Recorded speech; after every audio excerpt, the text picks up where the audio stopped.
Today, as our glaciers melt, as our rivers flood, and we receive almost 10 times our normal rain, 1/3 of Pakistan remains submerged through no fault of ours. The scale of devastation in Pakistan, as you know, is unprecedented.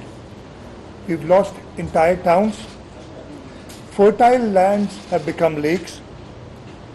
Lives have been lost. Hunger, disease, and homelessness are rampant.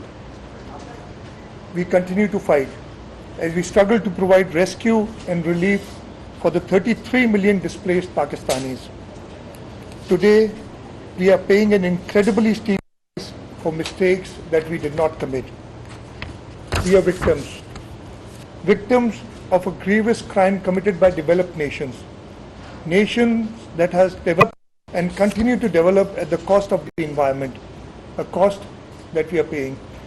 Mr. Secretary General, in the next 10 minutes, I'll try and run you through very quickly as to the scale of the devastation, and in the end, I'll make an appeal to you. Sir, I do not have a PowerPoint presentation, but I'll just explain what the situation is with the help of this map of the province of Sindh. Sir, 30 districts in the province, and on the north we've got Balochistan and the Punjab province north, and the western side we've got Balochistan, and on the south we've got the Arabian Ocean, on the east we have got India. The river Indus, the blue line that you see here, divides the province in two halves, and normally we face floods through river Indus, but this time round, and that, as has been the case for the last two floods in 2020 and in 2011, we've had huge monsoon rains which were never here before. And I'll just give you an idea of how much it has rained here. This left bank of Indus, which you will not visit today, you're going to the right bank, and I'll talk about that also. The district of Naushero-Feroz, there's a small town called Patidan. The normal rain in Patidan is 86 millimeters in the month of July and August. This year, this town faced 1763 millimeters. That's almost 2,000 times more, 2,000% more, 20 times more. The entire left bank had rains of this kind. Today, sir, you'd be flying, you're right now in Sukkur, where the Sukkur barrage is. From here, you'll be flying via Sukkur, Ladka, and Jacobabad into Usta Muhammad. In Jacobabad, we normally have 62 millimeters of rain in these 2 months. This year, in the months of July and August, we've had 783 millimeters of rain, almost 1,300% more. After going to Balochistan, you'll come to Larkano, Mohenjo-daro. The Mohenjo-daro airport, normally the normal rain is 60 millimeters. This year we've experienced 990 millimeters in Mohenjo-daro. That is 16.5 times more, 1,650%. On an average in the entire province, we've had 1,100% more rain, 11 times more rain than normal. In such a catastrophe, it is very difficult to sustain. I'll just very briefly tell you about the past floods that we've had. I, as a young boy, remember the 1976, which was a riverine flood due to breaches on the right bank of River Indus, and I remember the destruction at that time. More recently, we had the 2010 floods, which was a breach right here in the Indus River on the right side, and this entire right pocket was flooded till this lake, Manchur Lake, and I saw you asking a question about Manchur, and I'll tell you very briefly about it. This entire right bank was flooded, but only 4 to 5 districts suffered. And apart from these 4 to 5 districts, there was a little problem. There was a breach in Thatta district towards the left side of the Indus River, and Sijawal district. So about 6 districts were affected in 2010. In 2011, we had the monsoon floods and they hit the left bank. The right bank there was no issue with the right bank. And about six districts of the left bank were affected in 2011. Similarly, 2020, mostly the floods was on the left bank and 6 districts were affected due to monsoons. We had a little problem in Kambar Shadad Court because of the rains in the Kirthar range, and the water did come into part of Kambar Shadad Court district in 2020. But Mr. Secretary General, 2022 is beyond belief. 24 districts have been hit. There's water in 24 districts of the province, out of a total of 30. The 6 districts of Karachi, which we have not declared as calamity hit, also experienced, and I'll just tell you the numbers for Karachi. The normal rain in Karachi is 180 millimeters, and this year we got 1185 millimeters, so almost 11 times the rain in Karachi also. The Karachi infrastructure is in shambles because of the rain. We were, we managed to take out the flood water in 6 of the 7 districts. One district which is more rural of nature is we still have water in the district of Malir. The loss, almost 600 people have died. We have a count of 590 till now, but almost, I'd say this will be even higher. Almost 10,000 people injured, and most of these, both the death and the injuries, are children. We estimate that about 12 million people, we have a population of more than 50 million in the province of Sindh. We estimate that at least 12 million people have been displaced from their houses, or they're stranded. Even if they're in their houses, they're totally stranded, they are in islands. In terms of loss of property, we've got 3 million, as per the 2017 census. We had 3 million kacha or adobe houses, and these could not withstand the rain that fell from the skies. We fear that all these 3 million houses have been damaged beyond repair. Even if they're standing, they're not good to live in, because if somebody goes and lives in that house now, they would definitely suffer. Livestock, we have a large livestock population in the province. We fear we don't have a complete count now because of the water. We are right now in the rescue and relief stage, but we fear that not less than 500,000 cattle heads. Crop damage, we've got a little more idea because through satellite imagery and all, we estimate that 3.5 million acres of land has been inundated, or farmland has gone under water. Our entire cotton crop, which is on almost 1.5 million acres, is gone. We estimate the cost of this to be about 2.5 billion. You must have seen the trees while you were landing at the Sukkur airport. Our Khairpur district and Sukkur district are famous for dates. The entire dates crop has gone, and so are other crops. We estimate about 3 rice. 75% of the rice is gone. About 30% of sugarcane is gone. The total estimate that we have currently is about 350 billion worth of crop damage. So in terms of damages, as I said, 350 billion rupees of crop damage. The houses, the 3 million houses that have gone, if you put a very conservative number of 300,000 rupees per house, 900 billion rupees. The cattle, the estimate of 500,000 at 100,000 rupees per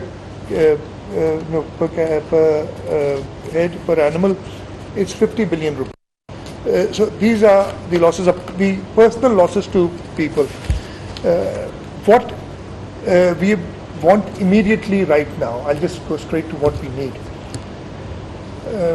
Secretary General, when you go out, you'll see people are living under this scorching heat. Now, first they were hit by rains. Even today, we've got a forecast in the southeastern districts, in Parker and Badin, we've got forecast of rain today, Umarkot.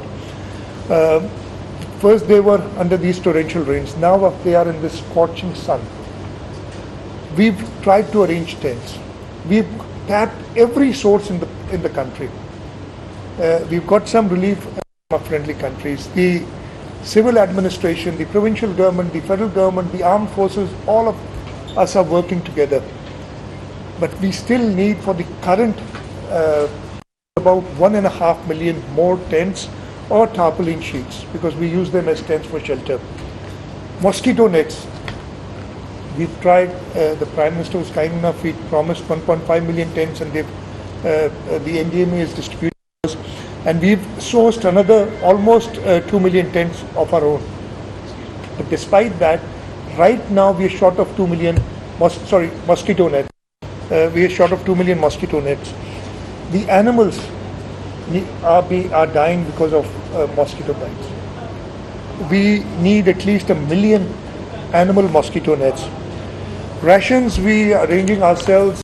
The World Food Programme has helped us tremendously. I remember the 2010 flood and the relief that came in from the World Food Programme was commendable. We need similar efforts this year. And lastly, current needs, medicines. We've exhausted our supplies here in the province. Our friendly countries are sending us some medicines, but we need medicines for malaria. We need medicines for diarrhea. We need medicines for skin disease that have come up. Apart from that, we have to come out of this. We are fighting this. We have to be resilient. We, in the province of Sindh, have set ourselves a 2-month target. We want majority of this water evacuated within 2 months. It's going to be a very difficult task, but we are resolute that we are going to do it. Not 100% of the water, but our target is to get 75% of the water. And I'll just very quickly tell you how the water would go. On the right bank, starting from Kashmir, all these districts, the water comes down to this small blue dot that you see here, which is the Manchur Lake, which right now is about 10 times its normal size. It's gone up to, on the southern side, there are hills. So we've actually sent water to the hills also this time. This water has inundated this entire Sevan Tehsil after breaches of, man-made. We cut the Manchur Lake ourselves, and now the water is going into the Indus, but the water coming in is still more than water going out into the river. We are hoping that the river levels will be more favorable in a few days and more water will be evacuated. So all this water will go out from the Manchur Lake into river Indus and then to the sea. On the left bank of Indus, the districts close to next to the river, there are river escapes of canals. So we are going to use them to pump water into these escapes and then flow these water from the escapes into the river. But the other districts which are away, starting from the eastern side of Khairpur, the eastern side of Nawab Shah, the districts of Sanghar, Umarkot, Mirpur Khas, all of these would evacuate water through Badin into the sea. And that's the only way the water would go out. So we're trying our best to evacuate this water, and our target is to get 75% of the water out within 2 months, so that we can at least try to sow the rubber crop, the wheat crop in the province. If we are not able to do that, the farmers who've lost 350 billion rupees will lose another crop. But that sowing will be delayed in any case. Sowing will be delayed, but we will have late varieties and try and so when the water recedes, all the people displaced will go back to their houses immediately. They won't wait for the government to provide facilities, because they want to earn their living, they want to sow their land for the next crop. And we'll need again a large quantity of shelters, of tents, of tarpals, of some kind of temporary shelters. And this target that we've set ourselves is 2 months, and we estimate about 3 million more tents that we are going to need, or shelters, if I may, for the short term, just this 2 months. We need to support these farmers. Farmers in the province, or in Pakistan generally, and in the province of Sindh particularly, live from crop to crop. We take credit for our inputs, and we pay the creditors when we reap the crop. And we don't have anything to pay back the creditors. We don't have any money The creditors will not give us more money. Even they are out of money. So we need to provide them support, and we feel that, and we need to provide them support for seed, we need to provide them support for fertilizer, we need to provide them support for tilling the land, to provide them fuel for their tractors if they have any remaining. And the estimate there is about 50 billion rupees would have to go immediately to the farming community just to sow the Rabi crop. Livestock support, the other source of income of the rural people is livestock. And though the damage is much larger, but we feel that immediately we need to import livestock from areas, from countries which have similar climates or similar breeds, so that we can give to these livestock farmers, and another 20 billion is required. Our irrigation network is devastated. The estimate for revival of the irrigation network, and this is a very preliminary estimate, is 195 billion rupees. We need to spend 30 billion rupees in the next 2 months to revive the system, to at least be able to sow the Rabi crop, just to that level. It's not a complete rehabilitation. Just put it on a ventilator so that it survives and is able to give water to the Rabi crop. Similarly, the road network, the total amounts are much larger, but we need to spend about 15 billion rupees in the next 2 months to make the roads motorable. Right now, you cannot go from Sukkur to Karachi. There's only one route, and the normal driving time is about 6 to 7 hours. It may take you up to 24 hours right now to get to Karachi by taking some detours, and you'd probably need a 4x4 vehicle. You would not be able to go in a small car. The government buildings, especially the schools and hospitals that have been damaged, we need to restore them immediately. And we estimate an amount of about 5 billion rupees for that immediately. Karachi, I told you, though it does not have water, when you go there in the evening, Mr. Secretary, tonight you won't see water in Karachi, but it had 11 times of the normal rain. The infrastructure is, and you would probably see that, is completely damaged. And we would need right now, in order to revive the infrastructure, and again this 2-month target, about 10 billion rupees. Then we have a medium-term target for 1 year. We need to make houses for these people. Again, at a cost of 300,000 rupees per house, we are estimating 900 billion rupees to make these houses. And they need a support. The provincial government, the federal government, and we're requesting the international agencies will have to come for the support. This is not their doing, they're suffering because of others.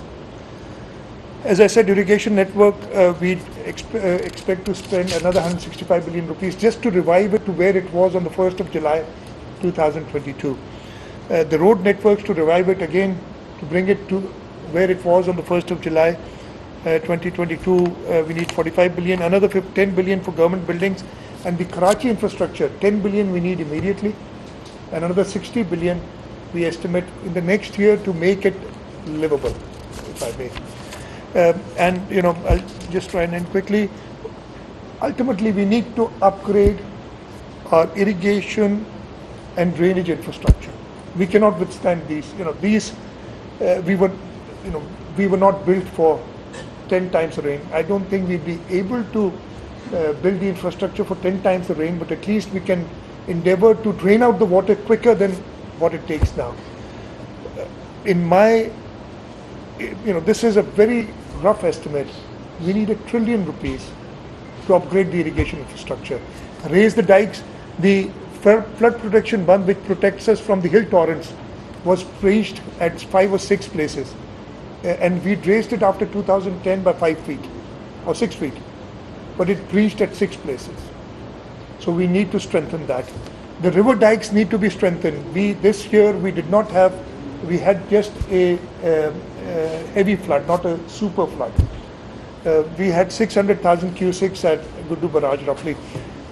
We've experienced up to 1.1 million cusics. The average flow at Guddu Barrage is about 400,000 cusics. The way the environment, the way the nature is hitting back at us, if we get 10 times the 10 times the flows in the river, that's about 4 million cusics of water. Now, I hope that be doomsday. But this is what the nature is doing, and it's doing because of no fault of ours. And lastly, the urban infrastructure. We feel that the cities of Karachi, Hyderabad, Sukkur, in order that we do proper drainage works there, another $1 trillion are required. In terms of US dollars, this entire plan would be about 16 billion US dollars is what we estimate. When you fly towards Jacob-Abad and then go to Balochistan and come back to Mohenjo-daro, you'll see part of the disaster. You'll see water is receded because you're going towards the northernmost districts of the province. The water is receding from here and going southwards. There was more water here about a week back. As you go down, you'll see, lots more water. So the disastrous effect of climate change on Pakistan are entirely disproportionate to our contribution to the problem. We add, and I know I'm preaching to the choir here. I've heard you yesterday. We add negligible amount to world's greenhouse gas emissions, yet we bear the brunt of the devastating effects. It's only fair that we look to the world in the wake of the disaster that has befallen us. While I humbly phrase this as an appeal, it is in fact what we are owed by the developed world. Pakistan needs help. This battle cannot be ours alone. We look towards you, Mr. Secretary General, to help bring the world to us. Today, we look to you to help us to provide relief. Tomorrow, we need to rebuild. We look towards you to help us build structures that adapt to this climate change. We hope to build homes that allow the residents to live without fear of being washed away, and infrastructure that can withstand the fury of melting glaciers, torrential rains, and raging rivers. We also look to the world for helping in constructing drainage capable of handling such unprecedented amount of water as we are seeing today. We need to make international laws that restrict and prohibit developed countries from pursuing policies which result in catastrophic consequences for the less developed. We need to promote a green agenda and a resilient policy. We look towards you, Mr. Secretary General, and the rest of the United Nations to ensure that no other country suffers the way Pakistan is suffering today. Thank you very much.